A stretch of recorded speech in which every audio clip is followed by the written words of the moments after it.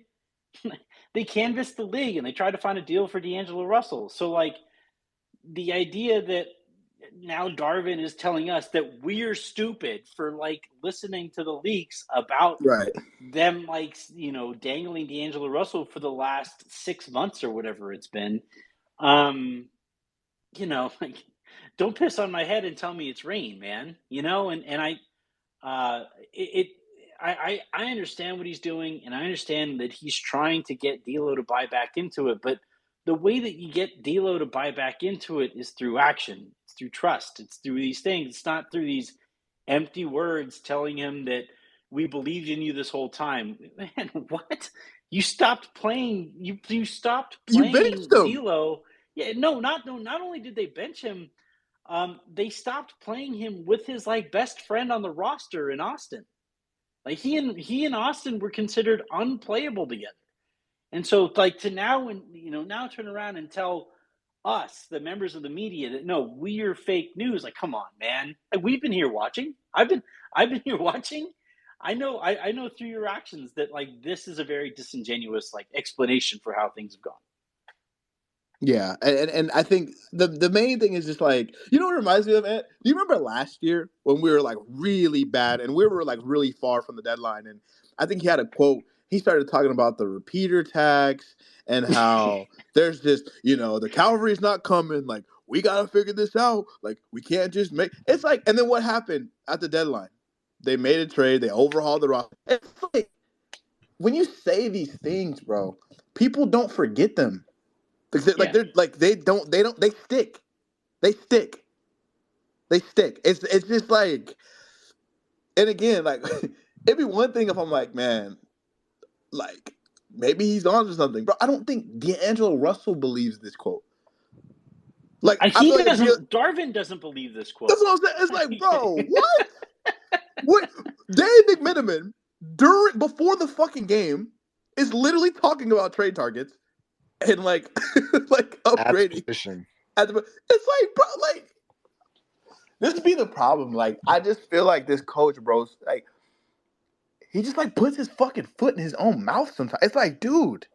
Well, I think what goes into that is that, and it's what we've seen all year, right? And it's what you look at the reports that come out. I had my reports from earlier this season, and then Shams and Jovan come out with their piece and their write-up for what happened. And then after that, you had Sam Amick, also of The Athletic, basically come out and say that Jeannie and Rob were supporting Darvin, and Darvin considered that that's all I need. Nothing else matters. And but the reality of the situation is that that's not actually the case. You do need to still foster belief within that locker room. And I think this season he's done a really poor job of fostering that belief within the locker room. And now you're trying to play catch up with quotes like this when, again, that explanation, that analysis of the situation, if I'm D'Angelo Russell and I'm I've been sitting here this whole time, man. You know that, right? I saw my minutes go all the way down to 15. Remember, he played really well in a game and he played 17 minutes. Lakers won, and then he didn't talk to the media afterward.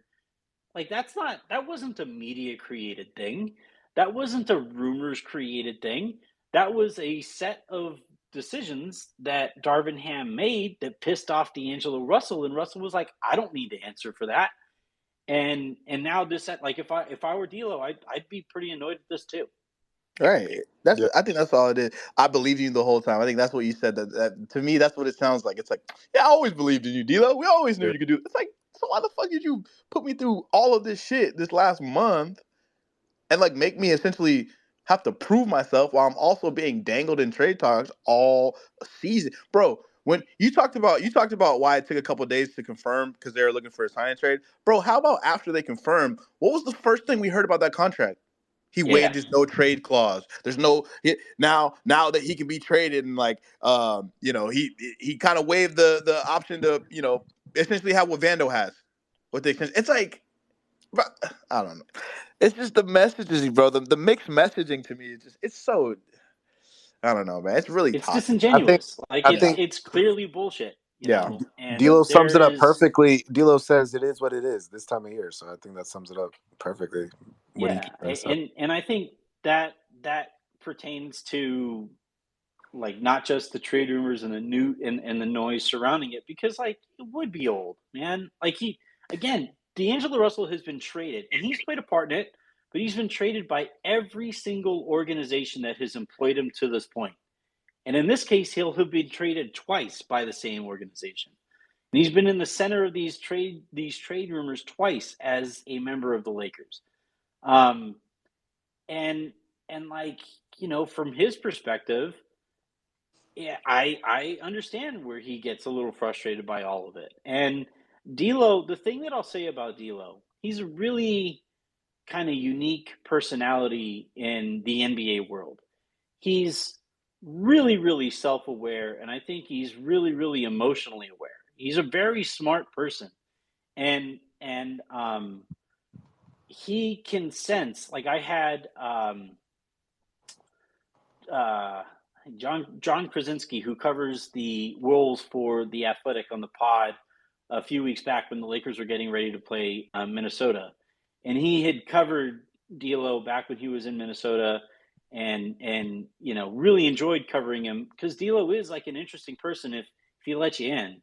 But at this point in his career, he's not interested in letting people in because every time he does, like, he gets traded.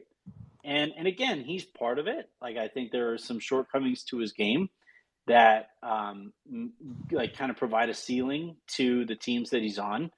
And I think in this case, it's another one where the Lakers want a more consistent point guard, and they want a steadier person or a steadier player at that position. And just that's not the way that he plays basketball. It's beautiful when he's playing well, but it's a disaster when he isn't. And the Lakers need somebody who isn't a disaster ever. And like you said, Rome, we're 3 weeks away from the trade deadline. I would be pretty surprised if D'Lo was still on the team by then. D'Lo knows way more than I do about this situation. He knows that that's how this is probably all going to play out. And so this just kind of challenges his own intelligence, and I don't think he's here for that. Yeah, I think that last part is exactly. I think you're essentially insulting his intelligence because he knows how this goes, probably more than anyone, right? So, there's one more quote that I thought was a little bit interesting, less interesting than the Darvin one, obviously, but it was LeBron James. Apparently on if the Lakers need to make a move at the trade deadline. He said, "It's too disrespectful to be thinking about what we need or what we don't have. I don't do that to my teammates." So it's a little funny, LeBron James. I'm just saying. But I will say though, LeBron usually does keep it respectful regardless of whether he thinks the team needs something or whatever. Like, I don't think he's not necessarily going to throw guys under the bus, to a crazy extent, more often than not. But interesting quote. I think AD also said the other day something along the lines of like, we kind of got to build within, and we just have to, improve on what we have here. So maybe the messaging right now is, let's see what this core has. Let's really give it a shot and see where we go. Them winning games also probably kind of fuels that a little bit more. But to Ant's point, bro, there's 3 weeks left to the trade deadline. Let's just be serious about this, bro. Hey, I got another quote too. Seriously. Yeah. Byron Scott said Lakers do have a big three, and they have had one all season. And D'Lo is that guy. So if you play him more, you'll win games. Wait. Byron Scott? Yeah, the man who won 16 games. He was on the broadcast. Yeah. Wow. Don't he got yellow eye? Never mind. Byron Scott, one of the reasons D'Lo probably got traded. He also said that too. He said he's matured a lot since his first stint as a Laker. But yeah, he said Lakers have a big three. You put him next to Brown and AD, they win some games. I think he's trying to. It's just thinking that Vince Smoke's not here to hear that. That's fact. That's that guilt talking because he berated D'Lo as a interesting. Where's Vince Smoke to hear that big three talk? That's kind of crazy. How does it make him feel? That's kind of somebody Byron. in the chat at Vince Smoke if you guys are in our chat. That, like, I think D'Lo probably took that quote very much the same way that he took the Darvin Ham quote. No, he might have taken that one worse. He might have taken that one worse. He's probably not here for Byron Scott quotes. When matter of fact, Byron, I think I just got a text that D'Lo just demanded a trade. Yeah. I covered those Byron Scott teams. This was at like the beginning of my career, and this wasn't a leak. this was something that Byron himself said proudly to people like covering that team was, there are certain people here who have to earn the right to talk to me. You know who he's talking about there? D'Angelo Russell. D'Angelo Russell, the number 2 pick in the draft, had not earned the right to talk to his head coach. And somehow the immature person there in that equation was D'Angelo Russell. Yeah, I'm not really. He wanted to be Pat Riley. That's what so happens bad. when you don't. That's what happens when you don't agree with Magic Johnson's friends. But that's neither here nor there. Yeah. Neither here nor He there. tried to be Pat Riley so bad. Yeah, it's crazy. I think I will say this about D'Lo, and this is why I was legitimately rooting for, like Raj always asks, is there any way that they could play their way out of these trade rumors and stuff? And I think in D'Lo's case, the decision was made months ago, but still, it was something that I was rooting for. I liked the idea of a redemption story, even though I didn't think that D'Lo was the one who needed to be redeemed between him and the Lakers. I wanted to see, and I do think in some ways we have seen some legitimate growth from D'Angelo Russell. I find him absolutely fascinating. I really, really do. But, in the ways that we have seen some growth and some of that self-awareness, he himself said that, if you're looking to me to help you get a stop, I am better off trying to help make up for what I can't do on the defensive end on offense. And problem is, in the playoffs, you need to be able to do both, especially when you're making upwards of $20 million a year. So, that's kind of why the decision was made on D'Lo a couple months back. And I find the guy, I will be rooting for him wherever it is that he winds up. And it's why I roll my eyes at stuff that this quote from Darvin Ham, because I do really feel for D'Lo. He's going to have to go through yet another cycle here where he tells his family where he's going to be working next. He has young kids. That makes it really difficult. I get why he is fed up with this situation and fed up with the way his career has played out. And I don't think any of the quotes, whether it's from Byron or Darvin, help him out here. Yeah, and another thing, the last thing I'll say, and we can move away from the D'Lo discourse, is whether or not he said anything in particular, publicly about all of this stuff, which he hasn't, because he's actually, held a fair level of professionalism, outside of just completely saying, I don't want to talk to anyone in the media. But yeah, if you go social media and all of the things that just the fans can have immediate access to, he's not happy, bro. He's clearly not happy. And sometimes you don't have to say I am not happy for everyone to understand that he is not happy. It's just, I mean, some things are just, what's understood doesn't really have to be explained. So yeah, 15 minutes ago, I wasn't happy listening to an hour conversation about Cam Reddish and Jared Vanderbilt. I didn't have to say it. That never happened. It was right there for everybody to pick up on. That never happened. We all understood it. Hey, Ron. Actually, kind of, what's up? Now I was gonna say, we know he wasn't happy coming off the bench in a reduced role. Do you think he's probably happy now that he is starting and he has more offensive possessions? I think D'Lo, because D'Lo's kind of petty. I think D'Lo's happy that he has been playing out of this world basketball, and it just so happens that he's been a huge reason why we've kind of figured out, what we look like as a team the last couple of games. And I think he's happy that he's in that starting lineup, and essentially it's kind of like a fuck you to the coaching staff, because Raj says this all the time. Whenever he watches D'Lo and Austin play well together, it's bro, we really gave up on this backcourt.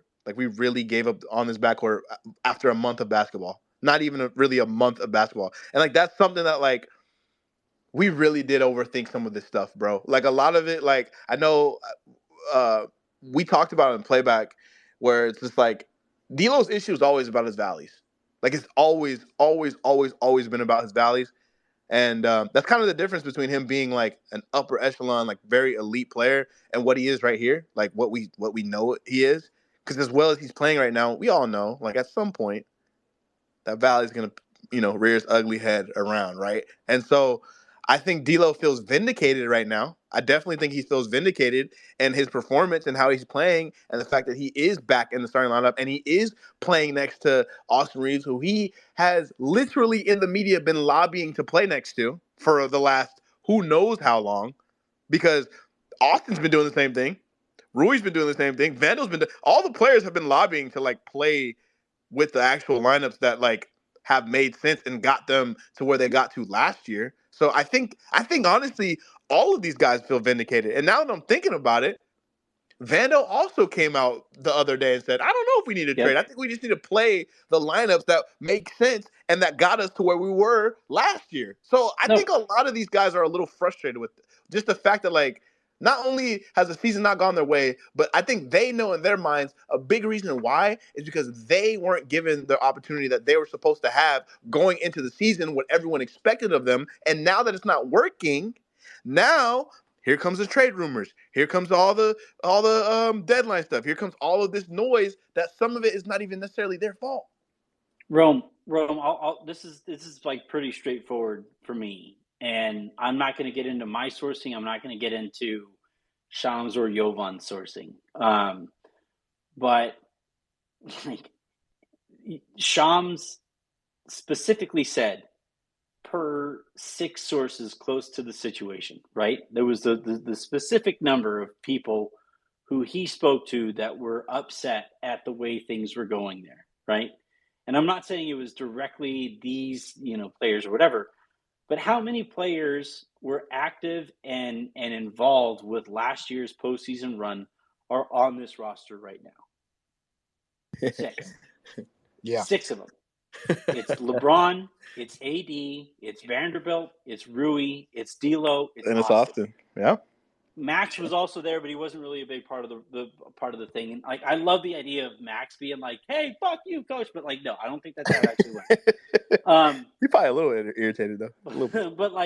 But I don't think. And again, I'm not going to out their sourcing. I'm for damn sure not going to out mine. But like a lot of the frustration over the course of this season has come from kind of that notion of, wait a sec, you told us we were going to build on last season. You told us that sustainability was going to be a strength this year. What the hell happened to that? Why is Taurean Prince getting all of these minutes? Why? I'm sorry to bring him up again. Why is Cam getting all these minutes? What is where even to this point, I think that group, the starting lineup that went on that run last year, has played like 6 to 8 minutes total this year. Total. And you're 42 games into the year. And like when you talk about frustrations with the coaching staff and frustrations with the way that this season has gone down, that's the starting point, is that they were sold this thing and they have received a very, very, very different thing. Part of it's circumstantial. Vando was hurt at the beginning of the year.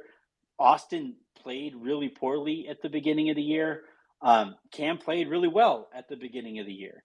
And so like some of it is a result of some circumstances and the way that things played out. But that group, the people that you've heard vocalize, just give us a chance, those 6 people that returned from last year's core, like it, of course they feel that way. They're super competitive. They got swept. They want to make up from that. They know that they can build on last year. They just haven't been given that opportunity, and it's been driving them absolutely bonkers. Yeah, I can completely see it. And there was reports. I mean, it wasn't even a report, but you could see in Rui's post game interviews, he would come out and say something of the sort where, I want to work my way back up into the rotation, play better and play more, obviously. And he was more vocal about his role and whatnot. So I mean, you could kind of do the process of elimination and where these guys were in terms of fighting for themselves. So we'll see where we go from here, but good to build off a win or a couple wins as we are right now. Anthony, we appreciate it. I'm gonna get to more of these speakers. Don't know where we left off of, but I'm gonna I was just gonna say I have to knock out here pretty soon. I have to pick up donuts from my kids early in the morning. So if anybody has any questions, I can be around for the next little bit. Sure. Zane, did you have something that you wanted to ask Anthony? Yeah. Sorry. Go ahead. Yeah, thanks for the opportunity. Um, I had a question for Anthony, and I think I want to ask two questions. I'll start with is I'm sorry, I don't know if I missed out on. Did anyone ask him regarding the Lakers' stance on Levine? I know like that's been reported multiple times now that no one's interested. And then the kind of a follow up or piggyback is does and anyone the coaches can also jump on this what do we believe regarding is DeJounte or Levine a better fit? And I want to take out the contract equation from this because I know it's a big factor. Well, I'll answer what I can. Like that is what I know of the situation um, all along, and this is what I've been reporting here for a couple months now. Every time Zach LaVine comes up, the way it's phrased is the Lakers make the most sense for him, and somebody has to, right? Like that, somebody has to clear that bar. And I guess technically and semantically, you could maybe say it's the Lakers. But every time that I reach out to people close to that situation, um, the response is generally, sure, if we could get him for free, but no, given that contract. So then I would say, like Brian Windhorst just said the other day, there's a 0% chance that the Lakers trade for Zach LaVine. That's what I've been saying for a couple months now, and I haven't heard anything that would make me feel any different. As far as like better fit or whatever, like I think I'd rather have Murray because he's better defensively than LaVine. Sounds good. Thank you. Agreed. Appreciate that, Zen. Appreciate that, Anthony. We're gonna keep it moving. We got a lot of speakers. Anyone else have a question though? Like you guys can unmute. Yeah, you guys Yeah, come can I ask a question for Anthony? Yeah, go ahead, Ace. Yeah, bro. Appreciate All you. right. Yeah. Question for the answer AI.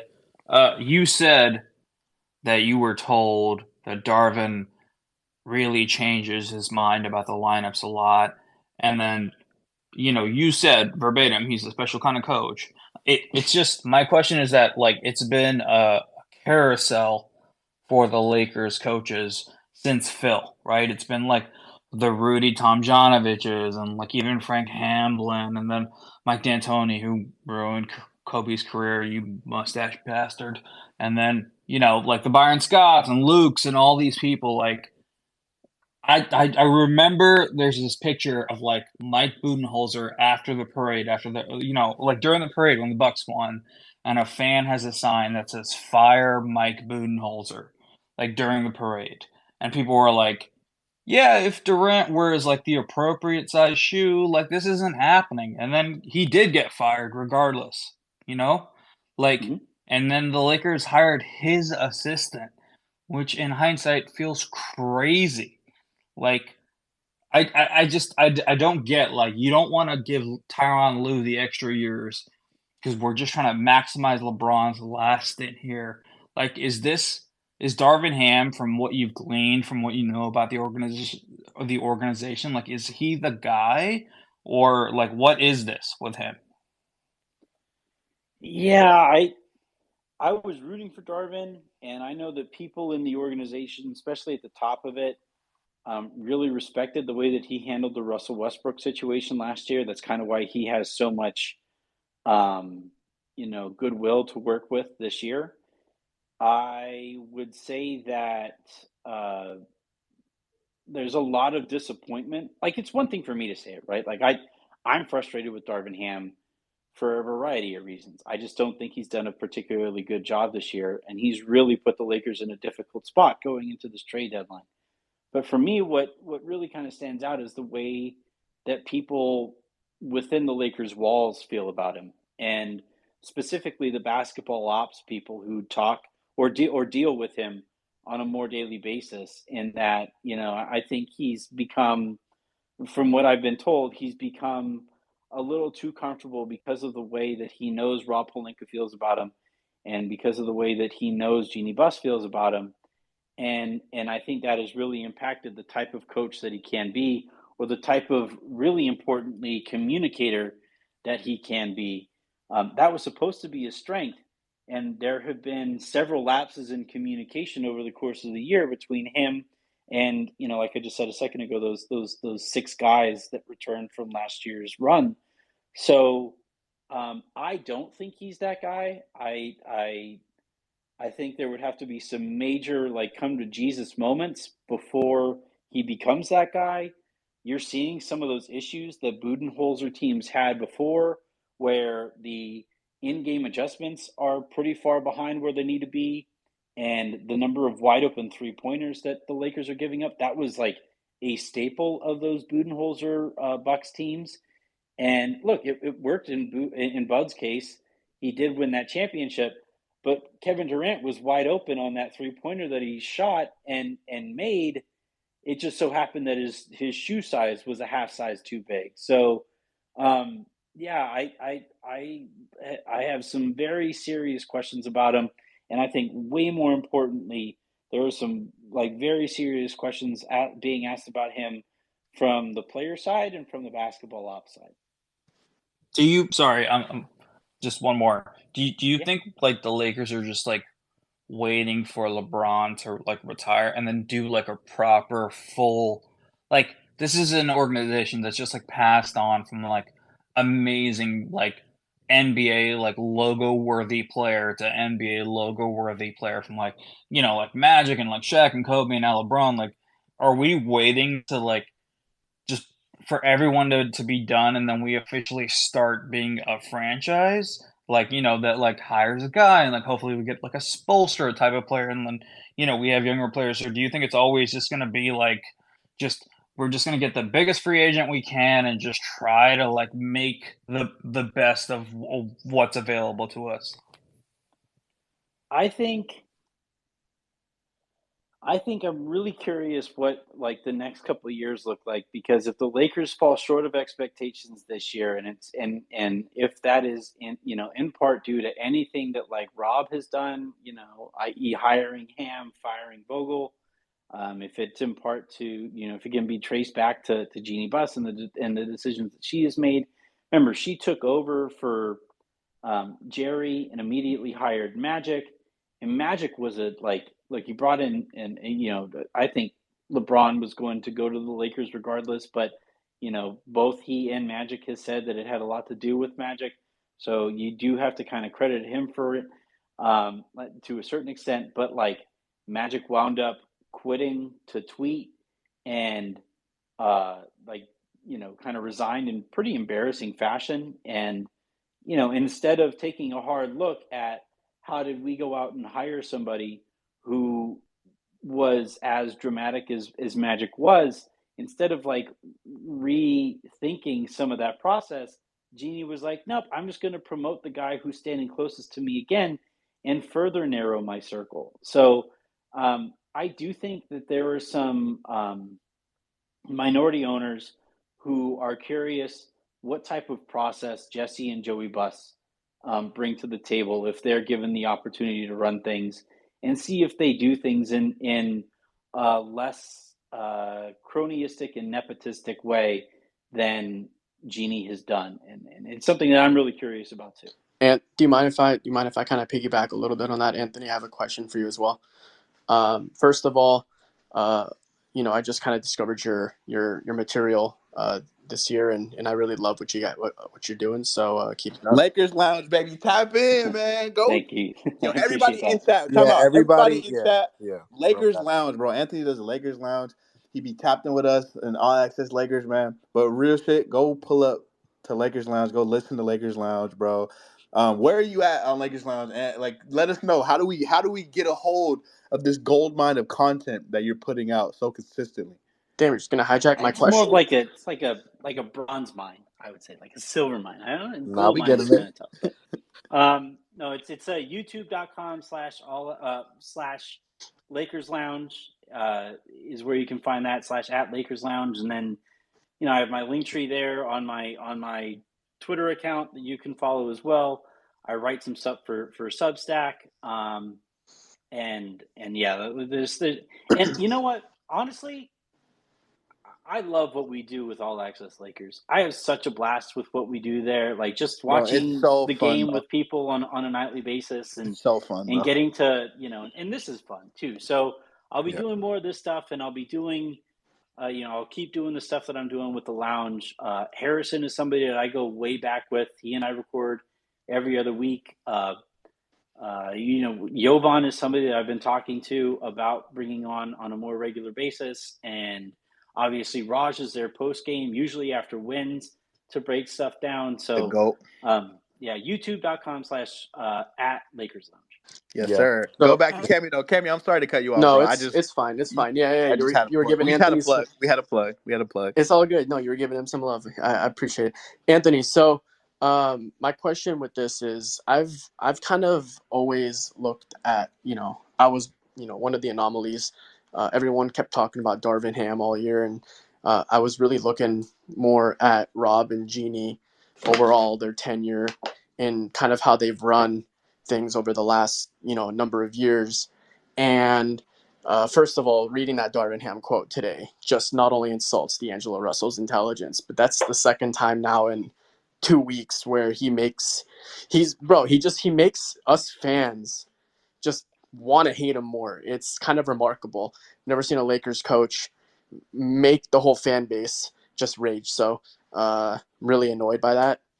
But ultimately, what I'm trying to say is, with the way Rob Pelinka has kind of handled over the last number of years, right? Giving up a pick to get Patrick Beverly, gutting a roster, giving up a pick to get Russell Westbrook, knowing that it's not a good fit, right? The whole entire, last number of years, like you said, cycling through multiple coaches, right? There's just no real vision. Magic trying to give Jeannie a clear vision, but then she continues to talk to more people, aka the brain trust at the top of the organization, to not only confuse herself more, but get mixed messages from different voices every day. And then, just like overall, my thing is we're not going to fire Ham because, it makes Rob look a lot worse than kind of where he's at. And this is now like the second year where fans are asking for an overhaul because A, maybe it's coaching, or B, maybe the pieces just aren't quite right yet. Where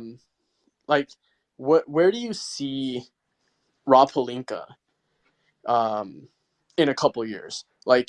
Are from what you know as an insider, is he someone that's gonna be up there long term? Is Jeannie really gonna, at some point give the team over to Jesse? Because clearly he really understands the basketball side, right? Like, he is the scouting department, and from what I've heard, there, other than him and his team, the Lakers don't have a true scouting department. So, kind of, if you don't mind, just kind of clarifying some of those concerns that I have, so that maybe I can have a better understanding. I'd really appreciate it. So Harrison and I have like a running bit that is not really a bit, and we wish wasn't we wish was like an outright bit, but we have like always joked that Rob likes to surround himself with a level of incompetence to make himself look a little bit better. And like everybody has encountered bosses like that. And the way things went down with Frank at the end of Frank's tenure had people within the Lakers walls wondering, like, wait, why would you give him this roster? Why did you give him 33 6'3" combo guards? That's not how Frank, like, he wants bigs, he wants wings, he wants defense, and you gave him Patrick Beverly at small forward. What's going on? And we played fucking Melo at center at one point. Like, come on, bro. Like, come on, bro. And so so here's if I could just kind of boil it all down, because this is a topic that could go for a while, but essentially, like, the Lakers are the thinnest front office in the sport, period. And I don't know how close it is. And really importantly here, it's a very insulated front office where you have this circle of people who really basically only talk to each other and really basically only respect each other's input.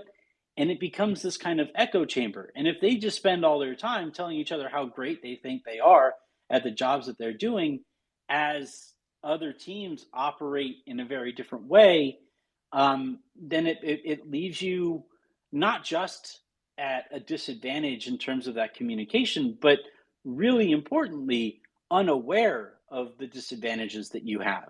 And look, the thing that the Lakers do is the most important thing, or the thing that the Lakers do really well is the most important thing in the sport, in that they acquire high level superstar talent almost regardless of the circumstance, and that's going to go a long way in painting over some of the other issues in your organization. And like what we've seen here, like this season is a great example of it.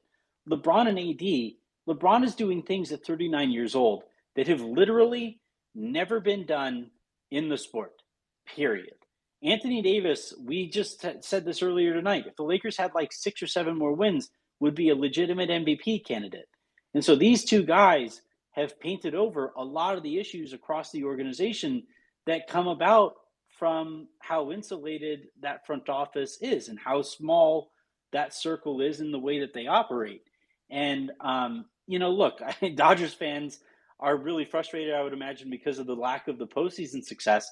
But when you look at 162 game sample size after 162 game sample size, and the way that the Dodgers have just owned that division and frankly owned the sport in the regular season for as long as they have, is because they're a large market operating with a focus on the margins that a small market is with that kind of a focus. And the Lakers are a large market franchise that just doesn't give a fuck about the margins. Right? No, and they got deep pockets over there in Dodgers Nation for sure.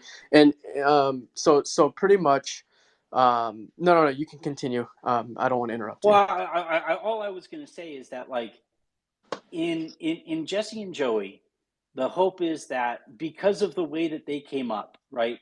They have done this. They did the scouting department. Now they're running the South Bay Lakers, and by basically going through each step of the organization, they understand the value of those margins.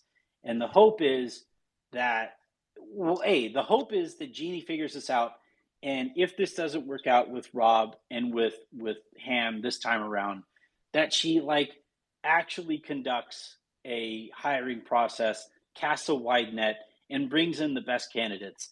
The last time around, when Magic stepped down, Bob Myers showed interest. Masai Ujiri showed interest. There was some talk about R.C. Buford from San Antonio.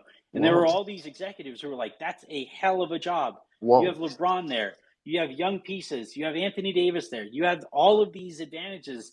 Like, there's a lot to work with there. But instead, Jeannie decided to stick with the small inner circle and promoted Rob. And not just not only did she promote him, but she also didn't hire anybody to help support him. He doesn't have a general manager. The Lakers only have a president of basketball operations in Rob Pelinka, and basically nothing immediately below him. And that's a really difficult way to operate. And so, for what the Lakers, if they're going to compete in this era of the NBA that is insanely intelligent and insanely competitive and all of these things, the hope from these minority owners is that Jeannie wakes up and at the very least fortifies the front office, invests back into the organization, and actually runs things in a way that is competitive or commensurate with the responsibility that is put in front of her. I'm very happy at the way you articulated that, because that's kind of how I felt. I just didn't know the deeper levels of it. So that was really awesome to hear you say some of that stuff. Sure. I do want to kind of throw one more thing at you, if you don't mind. I know you said you want to go to bed, but Cammy, I'm getting Damn, DM. dude, Q&A? We gotta move on. all right, no worries, Anthony will be back for I sure got a question. season, but I gotta move Slay. on. No worries. Appreciate you, Cammy. Pope, go ahead. If you have any questions, and then we. Thank you. God bless KCP? everyone. Saffron, any questions? Yeah, no. This is the real Pope here. God bless you, sir. All right. Yeah, I wanted to ask you. It's 2 questions. It should be straightforward. Number one is, I know that there's the big names, like Murray and everyone else that's going to require multiple pieces. What do you know, if anything, about acquiring like a 3-point sniper or scorer like Bohan from Detroit? That actually, has his name been thrown out at all? Because I haven't seen too many reports about that. But is there a player like that specializes in 3-point shooting, which we really lack on because we're one of the worst in the league? And then my second question is, in regards to LeBron, what is the sentiment amongst the front office of LeBron possibly leaving next year? Is that like really feared upon? And how does that impact how much of stuff they actually are going to invest in this trade deadline, in opposed to waiting in the offseason when they have possibly 3 first rounders? Yeah, as far as like LeBron leaving, I have been told a few times over that like the LeBron is looking at retirement way ahead of any sort of departure from the Lakers, So he wants to retire a Laker. He has said that publicly. He has repeated that privately. If he does, it does behoove him to apply pressure by saying like, what's going on over there, and those compliments that he throws at Ty Lue and that he throws at Eric Spoelstra, and previously it was like compliments that he threw at Sam Presti and the Rams, was it Lee less something or whatever his name is, the guy who runs the Rams, when he said like fuck them picks, like LeBron will make it known when he's annoyed, but I don't think I would be pretty surprised if he didn't retire a Laker. Now, as the first part of that, the sniper thing. So the Lakers have checked in on Bojan. The thing with Bojan, though, is that the Pistons are such an inept organization that nobody in the league has any idea what they're doing. So it makes it really difficult to really kind of hammer down a price on him. So that's made that a little complicated. Like last year, they were telling teams like it's going to take 3 first rounders to get Bojan, and it's like this guy's almost 40, and so like the Pistons are such a mess that Bojan. We'll see how that turns out, but everybody around the league is just kind of like looking at the Pistons is like, what are you doing? And kind of almost refusing to negotiate with them until they get more serious. Names that I've kind of heard, I know Luke Kennard has come up internally a couple times. The thing that the Lakers are very aware of, though, given how things went with Malik Beasley last year, is I don't think they want to acquire anybody who is specifically just a shooter. And if that player doesn't bring anything outside of their shooting, kind of hurts the team. So that's something like I think their preference would be to bring somebody over there who can shoot, but that isn't like their like 98 mile an hour fastball. Like they want somebody who can come in, help in a few different ways, and also space the floor as a shooter. Yeah, so basically he's saying Kevin Durant is more. We're getting him. He's in our radar of options. Yeah, Kevin Durant. All that good stuff. Keep it hush hush. Pope, we appreciate it, dog. I'm gonna go to Saf. Saf's been waiting for a fat minute. I'm gonna let her speak, ask questions, whatever she wants to do. Saf, how you feeling? Yeah, wait, hold on. Before Saf goes, sorry, Saf. And are you out of here though? Are you? Oh yeah. I got. Let's see, what is it? I got 10 more minutes before. 10 more minutes. Okay. Just checking. Saf, you have the floor. Go ahead. I mean, if other people have questions for Anthony, they should ask them because I don't have any. So I was just gonna say random. Why didn't we get Jaime? Jaime, what happened with Jaime? Why didn't we get Jaime, bro? They didn't even work him out. They didn't bring him in for a workout. That was a bummer. Why not? Like, I thought this was the good scouting department. I thought we were getting dimes, bro. In your backyard.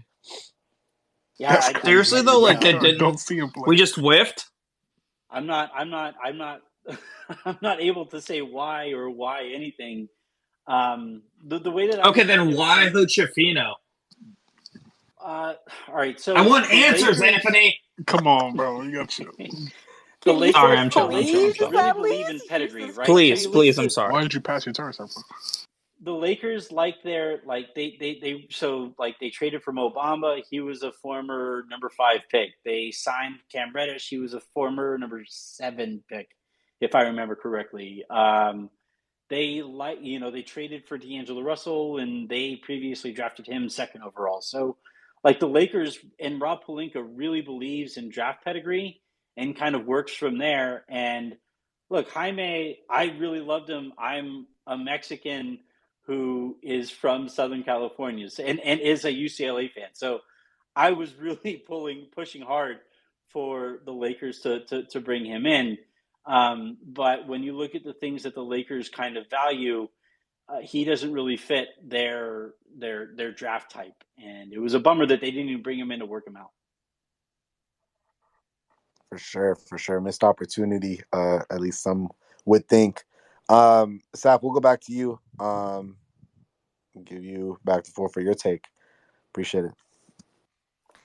Yeah, I came up a while ago. I was going to talk about a few things that were being discussed, but I mean, we've kind of moved on from them, but I'll just touch on them really quickly. I mean, one, I think that quote by Darvin, I mean, I don't think it's necessarily all directed at D'Lo, and I could be wrong. This is completely speculation, but I also think it's partly directed at the fans. Like, they have been trying to shop him for 6 months, and it hasn't.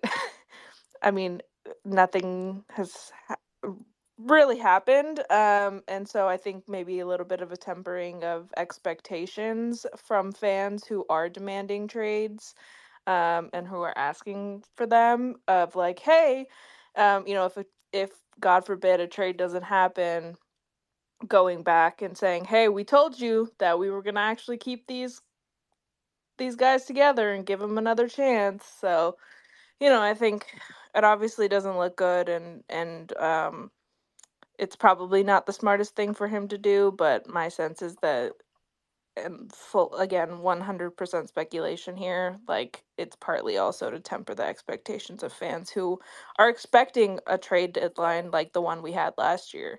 So that was one thing that I was just gonna say. I was also just gonna talk about the importance of Jared Vanderbilt's rebounding on this team. I think that's been extremely downplayed.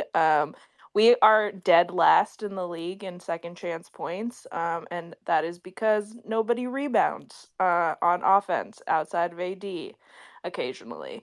And so, I think that it cannot be understated that that is, in fact, Jared Vanderbilt's role on offense is to run around setting screens and be ready and open to crash the boards when someone else takes a shot. So, I think that can't be understated, and that was one of our major issues last year as well, was our offensive rebounding. And when Vando came in, we significantly improved on that. Our second chance points increased. And so, I really do think that is his role, and not for him to be taking 3-pointers. I don't know that anyone, I mean, and I think, while it would be extremely convenient for us if Vando could hit threes, I don't think that is actually the role that people expect from him on this team. So, otherwise, I think the reversion back to this lineup that includes AR and D'Lo playing together, that was some of our best lineups in that run in the postseason last year, and we really haven't seen much of it this year. And I think we're seeing the importance of having that core lineup of AD, LeBron, AR, and D'Lo out here, and how, what impact that has on at least D'Angelo Russell's ability to produce offensively. So those were my thoughts. If D'Lo continues to play the way that he plays and he doesn't get traded, I think that we have a good chance, but it's just a very, very open question of whether he is going to be a roller coaster or he's going to remain consistent. So those were all my thoughts. Hey, I got a quote from Bron. I don't think nobody read it. He was like, LeBron on 80's improved passing. He's learning from me how to pass. I'm serious. He's been working on it, and it's great. Teams are going to stop doubling him soon. I thought he was kind of making a joke there, but maybe he wasn't. I don't know. Nah, Maybe he they dead are ass, working on bro. passing. He dead Yeah, ass. they're probably working on it. I'm telling you, bro. Like that's just an underrated, bro. I get it. Like I think sometimes people view AD as if he's like 34, 35. I think because Yeah, he he's plays still with getting LeBron, better. bro. He's 30 years old. Like he can still get better. Like I know that sounds far fetched to say for a guy that's so far into the league, so accomplished at what he does, but like he can still take steps into his game and improve as a player. And I think him becoming what he looks like now, playmaking wise, like dude, that's all that is, bro. That's That just was the him. step he needed to take offense. It Yeah. was literally passing, and he's doing it. And Like maybe let's he be could Just shoot honest. that more, double but Let's team. it be was honest, literally James. passing. Outside of the shooting, that's really been one of the things that It's separated him literally. from I've never even cared that much about the shoot. I just wanted him to make a few middies here and there, but I've never cared about the 3-point shooting. But the like passing makes him like you when can't you double him now. compare him to the Embiids, to the Jokic's, to like even Giannis, like one of the big things about those other guys, bro, they can Passing, pass the facts. ball. Yeah, Like they're Embiid's learning that now. yeah, Yeah, and so it's like picking up I'm now. so glad to see that like Anthony Davis is also kind of just getting hip to like, yo, as a big man, yo, you gotta pass the fucking ball. If you're gonna be an elite big man in this league and truly be one of those guys, playmaking has to be a thing. You can't just be the play finishing, like need a really elite, floor general type of guard for you to get your game off. Like you need to be a little bit more, And self sufficient. So I'm gonna get through it quick. But what makes tonight great was because the last time we played Mavs, like they were trapping him in the post. And we had no And counter. like We exactly, had we no didn't have counter. counter. And tonight he's like, "Nah, you're not doing that shit tonight." So Yeah, I wouldn't be it's clear he surprised. watched the film. I wouldn't. Yeah, I wouldn't be surprised if you watched Jokic film over the summer too. I mean, latest series, the best passing big man, whatever it is. I wouldn't be surprised if you pick up a and couple we've been getting ticks. quotes in spots, but has anyone actually asked AD about like the play? Because like I know Yeah, LeBron's gonna speak on it, but like I really want to know AD's like perspective on it because I AD think always if it makes the right plays, continues, right? Yeah, Like they asked LeBron directly about AD's passing. Like, did you ask AD yeah, about why his did own you ask? passing? Yeah, I want to know what AD's thoughts on yeah, I that. think if it continues, the assists, I think it should, depending on how they double him or if they do, the assist numbers keep piling off, and these surrounding guys going to the right spots, these cutters like they're supposed to, I Yeah, think you'll see questions to AD because it'll be working. So I'm excited as AD's ascension These as a dudes passer, just combined for being 17 consistent. assists, bro. That's crazy Yeah, to me. last two AD With Reeves The averaging having only thing 7. he can eight and a do half better assists. now is set stronger screen. Yeah, He I just think needs that's to what I need get a little bit tutored more. that'll by come. I need a Pau little bit more Gasol in the threes. passing. And Maybe He should be top did you have 75. something to say, Ant, or are you signing off? Oh, some of my pal. No, I mean, I was just, not top I was 75. the AD thing. Like, if you watch him, to me, the thing to watch with AD when he's really throwing his passes well and he puts pace on it is his shoulders stay parallel to the ground, so he, like, pivots around. And like in the first years that he was there, you would see him throw these passes, and one of his shoulders would be way higher than the other one, and it's just impossible to throw an accurate pass that way. And I think this year, um, with better reads and better film study and then better focus on the fundamentals, like that's a level pass that he's throwing, and he's so tall and he has such long arms that that pass, like I think the Lakers are shooting better off of his passes than I think anybody else on the roster. And I think it's a full credit to what he's done there. But no, I was just gonna say, man, thank you guys for having me. This has been a real blast, and the plan here, especially on nights that the Lakers don't play at 9:30 my time, I'll try to hop on here and do this again sometime. No, Yeah, no, 100%. for sure, bro. Yeah, For and I sure, just for I sure. wanted to add on to earlier too, Anthony. We really appreciate it. Everyone, please go follow Anthony if you haven't. Extremely well sourced. We trust him with a lot of things. Please follow the Lakers Lounge on YouTube as well. Where you can get more Anthony Irwin as well. Leave a great review on Apple Podcasts, wherever you get your podcast from. 5 stars, that everything. Literally, myself and Rome and Raj, we do playback All Access Lakers every game.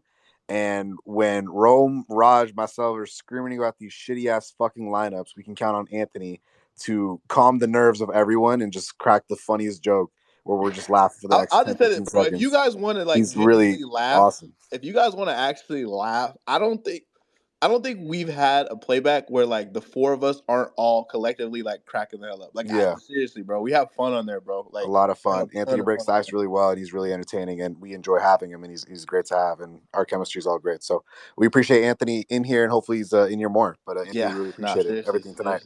seriously. Thanks, All right. Anthony. Have a good one, everybody. Yeah, Good night. take care, bro. Take care, bro. I just wanted to say one more thing Go ahead, bro. to the AD thing.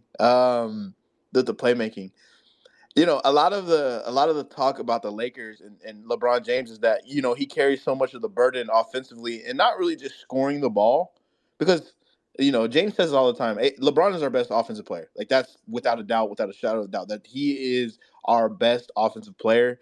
But one of the big things is like, yo, we need a secondary playmaker. We need another guy that could really table set and like get these dudes involved, so that LeBron James is not doing all of the fucking work and all of the fucking creation and all of the fucking playmaking. And I think one of the things that we didn't really take into account, when you're doing all this trade stuff and you're trying to get another point guard, and Anthony Davis taking a leap as a playmaker makes that a lot more simplified. Like it is a lot less of an ask for like, if you want to upgrade, I'm just saying, if you want to upgrade, it's a lot easier to find a player when you can trust that Anthony Davis is also going to help in the playmaking department. Because like this is, bro, I'm telling y'all, this shit, like we should be very excited about this development, bro. Because I don't, bro, all the scenarios we lined out in this season, everything we talked about preseason,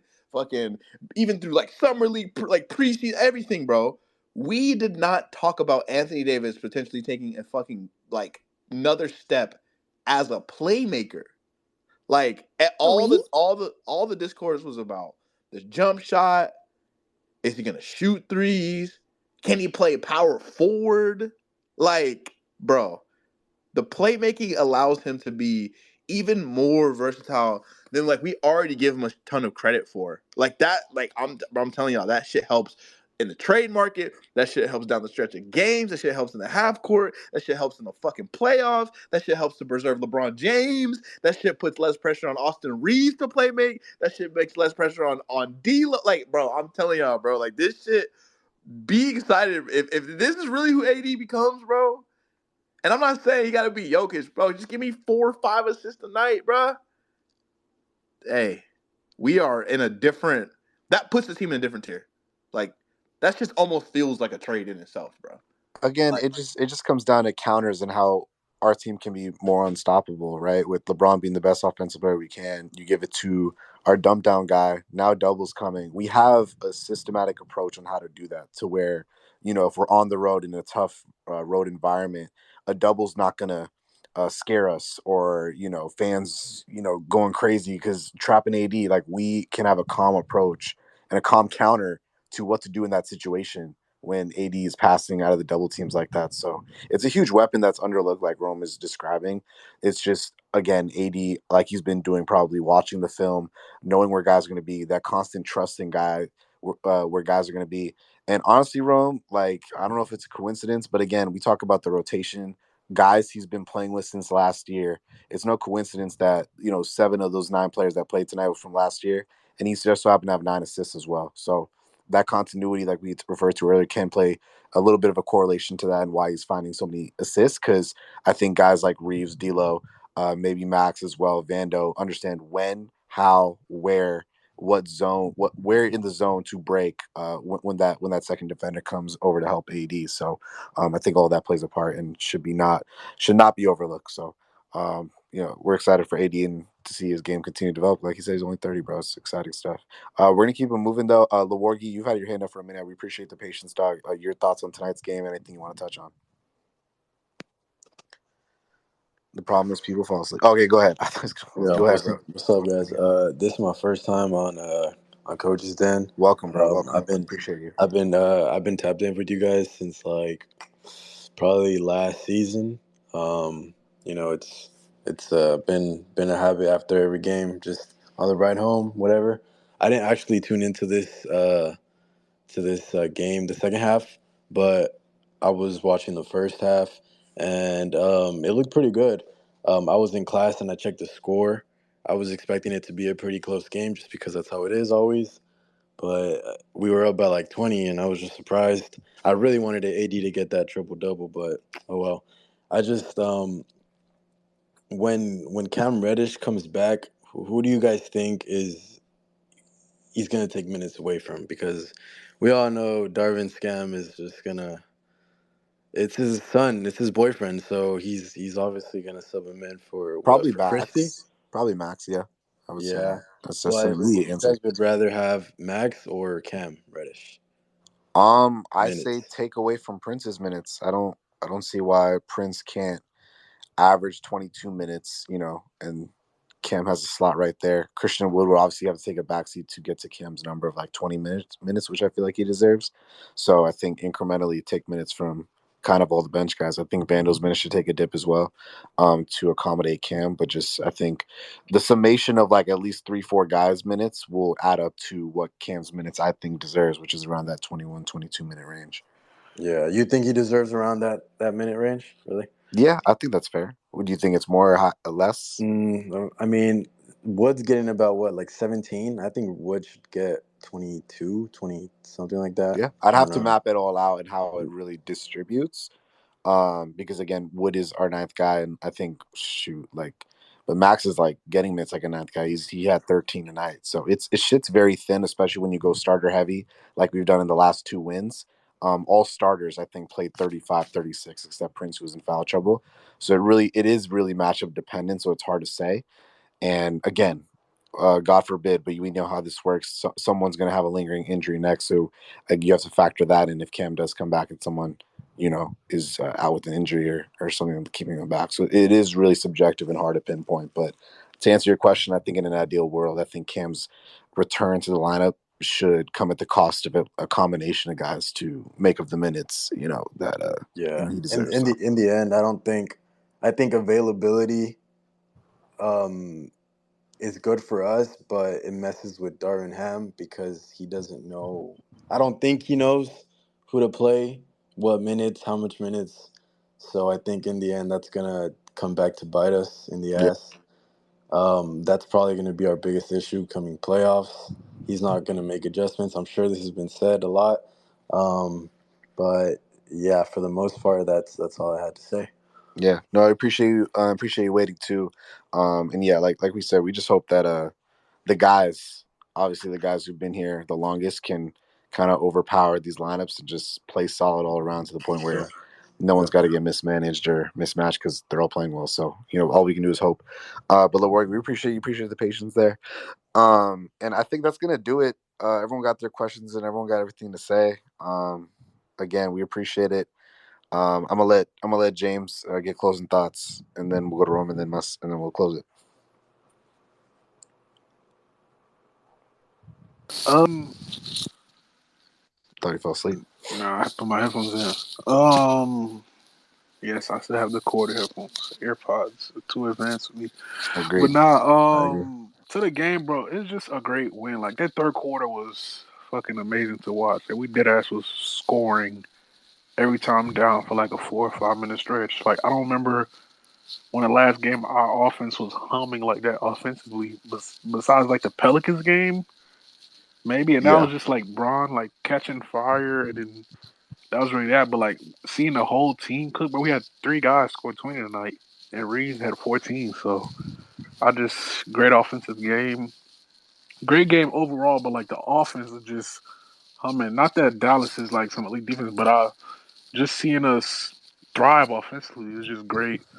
And also, we see like what not trapping Luca does for us, bro. Like we allowed that nigga. Oh my god, I forgot about Exactly. I that just shit, bro. remember, like, bro, we wasn't trapping this man. We allowed him to cook. He still got his assists and shit. But look at the role player stat lines, bro. Tim Hardaway had 12, not 20. I think Grant Williams had like 8. Who was Hardy? All these dudes like Kyrie, Kleba. Kyrie. Yeah, I'm gonna bring Kyrie. I think he struggled tonight, but like just like we didn't allow role players to get off. But like people, Grant Williams had like 15 on like 5 made threes last time we played him in Dallas, bro, because we was trapping Luca, leaving their shooters open. I just think we did a good job of taking away their role players dominating the game tonight and just allowed Luka to cook. I don't think that game plan works, and I think that's a strategy we have to use versus Jokic. You can't double these elite passes, bro. I think if we trap Jokic, that's just a recipe for disaster. I'd rather try and focus on KCP not averaging 16 points against us, Bruce Brown averaging 13, Christian Brown killing us, Aaron Gordon. Like, you have to limit those guys and just allow Murray and Jokic to cook and try to take out the others. But when we played those kind of teams, the others cooked us and Jokic went off. So trapping these elite playmakers never made sense. So I thought the game plan was great tonight. We didn't play zone like we used against OKC. I don't know. I guess that's another conversation for another day. But I just like the game plan that we used today. That's my closing thoughts. I feel like the concept of trapping, it is subjective, and it is situational, but it's so clear. I think the first question you can ask: am I going up against an elite playmaker or not?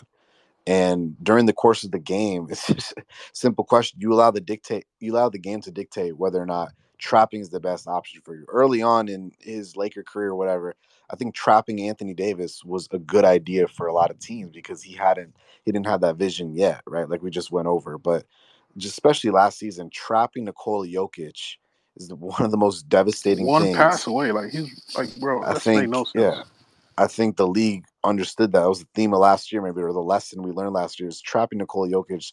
One of the most devastating things you can do with the personnel he has around them. So, Darvin, even considering that, let alone executing it early in the season and trapping these elite playmakers, has been a fireable offense. And the fact that he didn't do it tonight makes it seem like he Yeah. wanted to save his job. I It's think the crazy. I think the only time trapping an elite playmaker worked for us was versus the Pacers in the championship game. Like trapping Exactly. Hallie at half Exactly. court, At but that's half a court, too. guard, bro. Like you trapping these 6'8", 6'9" dudes passing over the defense. I don't think that's a recipe for success. And especially, and that's why I said the personnel too, because you look at the Pacers personnel at the time, they're not equipped to be elite ball handlers to where compared to Denver, these guys know what to do off a baseline cut, off the catch, off a pump fake, one dribble drive your Aaron Gordon to the rim. And so they're equipped on what to do. Miles Turner, you give him the ball, free throw line jumper, you're going to live with that result. Or Bennett Mathurin or Bruce Brown as well. So yeah, I completely agree. Appreciate it, James. Tone hopped in here for a quick second. I'm gonna let her give her thoughts on the game real quick, and then we'll close it out.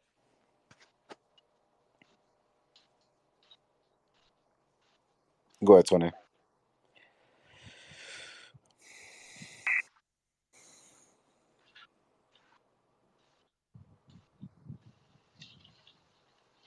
My bad. My shit is low key on like a delayed mute or some shit. My app's been tripping all No, day. you good. But I don't want to really keep y'all long. Low key did have a lot to say. Um, so like for starters, some of the back and forth that y'all had about, you know, the players' frustration and not being able to see the lineups that they believe were successful for them back then. I mean, last season. I'm kind of annoyed. It's like I'm sure we're all aware the injuries have a lot to do with it. Rui was injured so far this season within 40 games, like three different times. Vando is just now looking like himself. The heel was a reoccurring issue, if I'm not mistaken. A lot of people I've heard give the sentiment when it comes to his specific injury, it's not an easy thing to bounce back from, nor easy thing to play on per se. Um, D'Lo had his minor stretches. I guess fortunately that was kind of when he was having a down December. Um, and even to that point, it's like, okay, when we first initially started Austin and D'Lo, Austin wasn't looking very well, especially offensively. Um, and then he looked well coming off the bench. And then it was like the reverse when December hit. D'Lo started looking pretty lackluster offensively, so we kind of didn't really have a choice but to kind of throw Austin back in here and try something new, i.e., throwing D'Lo on the bench. So, and then even back to Rui's point, I kind of made this statement like Monday, kind of going and reviewing our OKC game.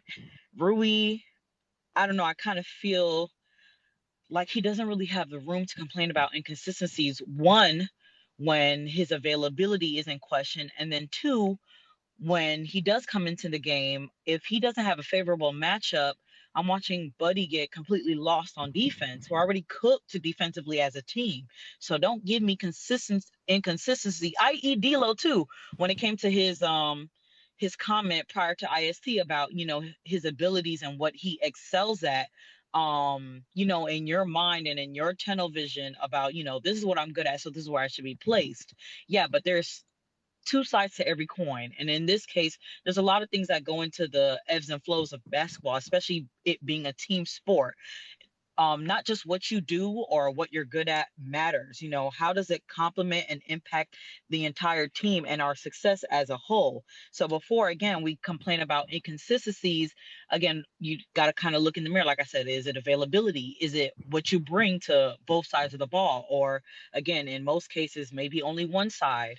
And then again, I'm not defending Torian Prince. I'm not defending this love affair that Darvin Ham has with him either, but he's been the most available Laker all season. I don't think Torian's missed a game yet, including Bron and AD. I don't think Torian's missed a game yet.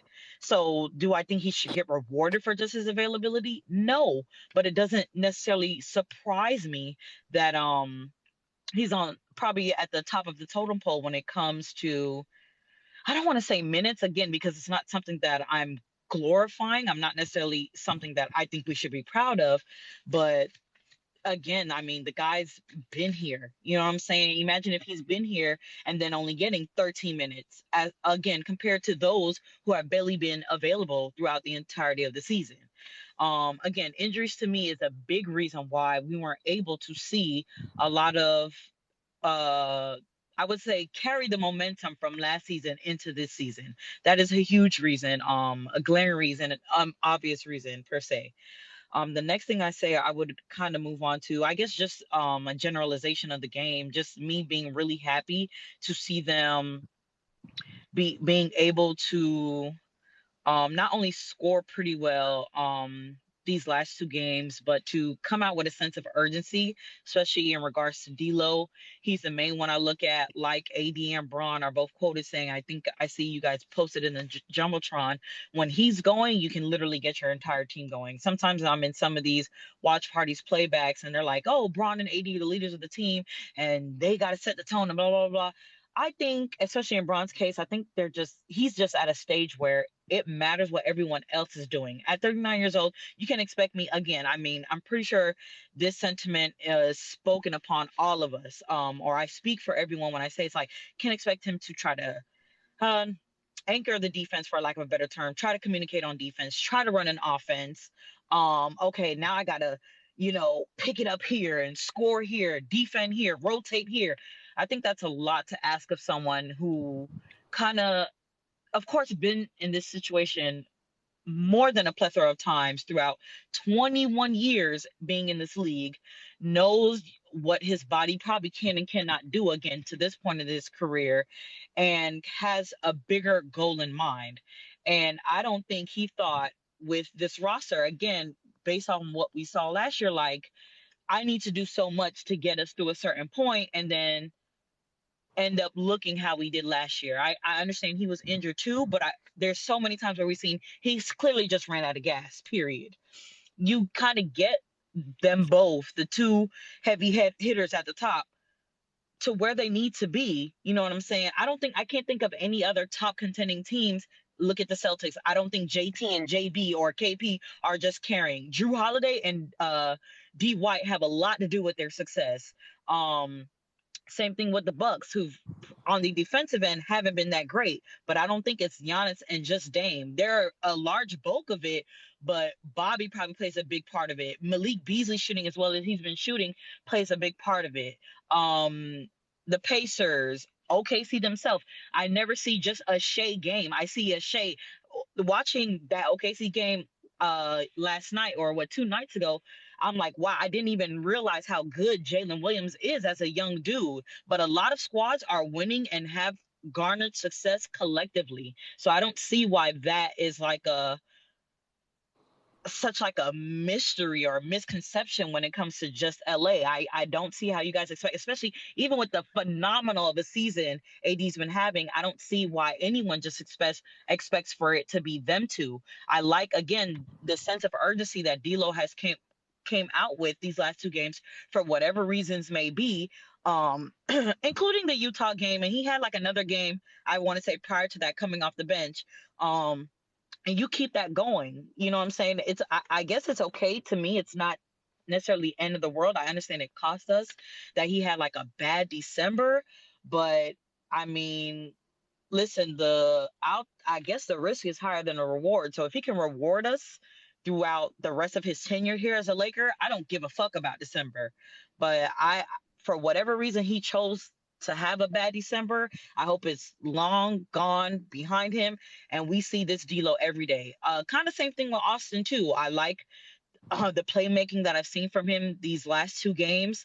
Um, he kind of finally got away from dribbling the air out of the ball, continuously trying to get to the line with some of those like weird one-legged, let me kick my leg out jump shots, type of ordeal. The only thing I didn't like that I noticed this game is the, kind of trying to pass out of a shot, but it wasn't terrible. Again, I see the bigger vision. And again, he's had success these last two games with actually, kind of getting his teammates involved. And also shout out to Braun. I mean, even during the Russ tenure, you get a lot of people who act like this man can't play off ball.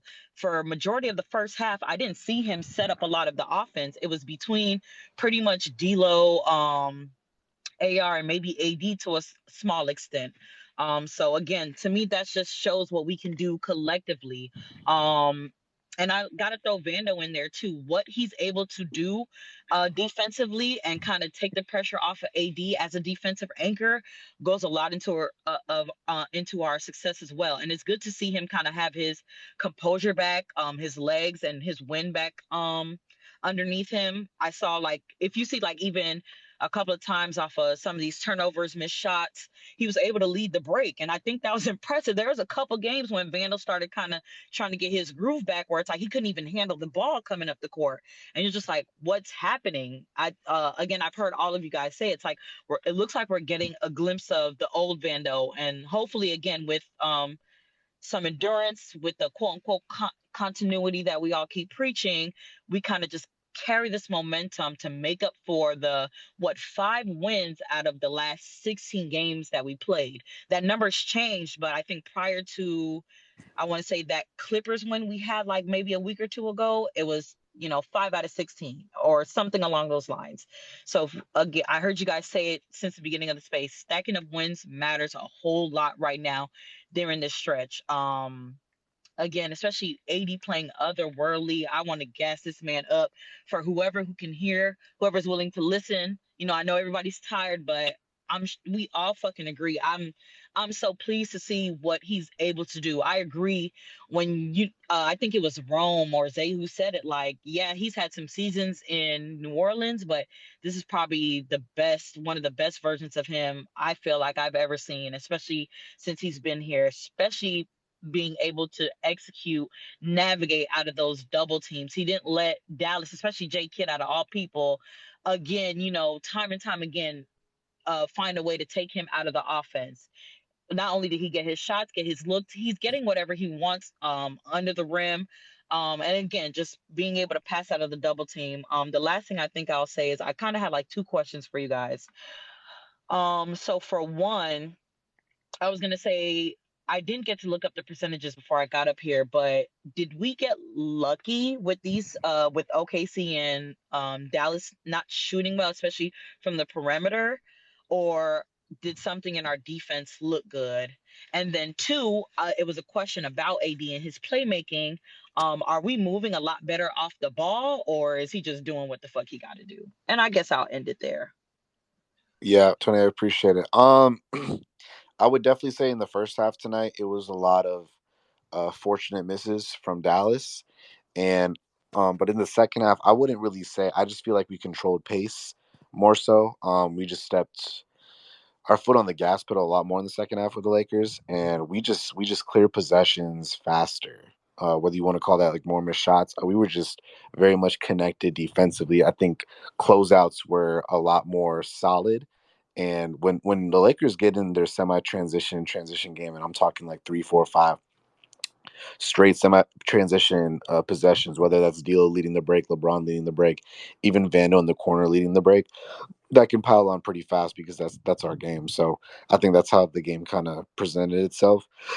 OKC, I think, yeah, overall they did shoot. Both teams shot poorly from distance, which helped. But I'm not gonna just say the Lakers got lucky. We had a lot in doing that because I felt like our rotations, which we've shown flashes throughout the season, had a hand in doing that. Being able to close out effectively and get into our game. So that's kind of what I'd say. In terms of AD passing, no, I definitely feel like the continuity showed itself. I felt like guys were getting to the right spots. I'll have to rewatch the film tomorrow, but I don't think AD. Obviously, for an assist for dimes, it takes Anthony Davis and his vision, but also takes guys to, like we talked about, finding the right spots to cut the gaps in. And I felt like it was a combination of both, and guys knew where, where to go to, when the double came, albeit some mismanaged cuts or just standing around early on. But I thought for the most of the game, especially because AD got those 9 assists like early, he was assist hunting for like a quarter and a half. So it was mostly first half. So hopefully that answers your question. She left. Interesting. But yeah, hopefully that answers your question. Rom, if you're still up, we'll let you close it and then we can get out of here.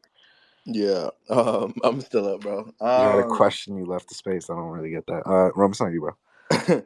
Yeah, I'll just say huge win, bro. Like I said, I know everyone's on the team. I'm not moved by the wins. I'm not moved by D'Lo playing crazy. I'm not moved by blah blah blah. But listen, man, as a fan, it's just good to see your team win basketball games. Like I understand people don't want to be moved by it, but listen, bro, you just played two really good teams and beat both of them pretty convincingly. So I think I think it's okay to be moved by like by games. I don't think we have to just sit here and act like we need to be even kill from a night to night basis. That's not why we're here. That's not why we're fans. That's not why we watch the team. So I think there's two crazy big wins, bro. I think they're huge. I'm not gonna lie. I think those wins could actually low key like be somewhat of a springboard and kind of save your season a little bit. Because if you would have dropped both these games, the conversation would have been a lot different, right? So, yeah, I think just enjoy the wins, and I really, really hope the Lakers can capitalize off their schedule because I mean, bro, going forward, man, this schedule is not that bad. I mean, to close out this month, like you could really seriously go on a run. And playback, we're hashtag 12 straight, so we need 10 more. We need 10 more. But yeah, I mean, big win. This is going to be huge for us. I just want to shout out you guys for rocking with us. And we really appreciate having Anthony on here. That was really cool. I'm glad some of you guys got to get in here and actually ask him questions. And it's cool that he even gives us the time to give us insight on some of the sourcing that he's hearing. Like that, y'all got to understand, bro. Like that's not normal. Like people hear shit all the time. All these media members, like all these accredited media guys, they hear shit all the time, and a lot of them don't say a goddamn thing.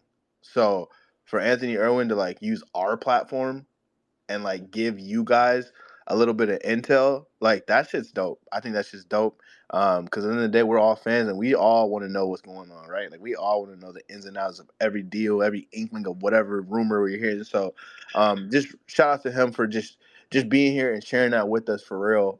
And seriously like bro, go support Anthony Irwin, bro. Like, go listen to his pods, his Laker Lounge. Go to YouTube. Like, he's a cool ass guy, bro. Like, he's a really cool guy. We have a ton of fun with him on playback. So, yeah, big shout out to him and big shout out to all you guys for giving us a platform for someone like him to even want to show up to. So, it's really cool to have someone like him say, "Hey, what you guys are doing is cool," and I think that just speaks to all you guys. So, I appreciate y'all for giving us this chance to have something like this. It doesn't go unnoticed. So, yeah, that's pretty much it for me. But yeah, got to keep building. Lakers got to keep winning, keep stacking, bro. And I think our season gonna be just fine, man. Couldn't agree more. Rome dropping the mic per usual. We appreciate everyone that's still tuned in. Obviously, co-sign Anthony. He's great. Seriously, he's super great, super fun to collab with every game day. Me and Rome can attest for sure. And yeah, again, we appreciate Anthony Irwin for blessing us with some time to speak on the inside to all the super fans are in here. So uh, us behind the scenes, we're working on more guests like you just saw tonight. Tonight was kind of unplanned, but we are, don't worry, working on more guests with at least some information as trade deadline approaches. No promises, but we are somewhat in the works, so we're excited to hopefully execute that for you guys, to ask even more questions from fans, as the makeup of this team is still in the air, right? So we're excited for that as February 8th kind of approaches. But appreciate everyone rocking with us per usual. DM the coaches, DM the speakers you fuck with, follow the coaches, follow the speakers that you like, and any feedback you got whatsoever. But until then, Friday night, Brooklyn Nets at home. Gotta keep stacking. Hashtag keep stacking. And we'll be there per usual. Halftime, post game. You know where to find us. Follow the coaches then if you fuck with us. And as always, good night, guys. Go Lake Show.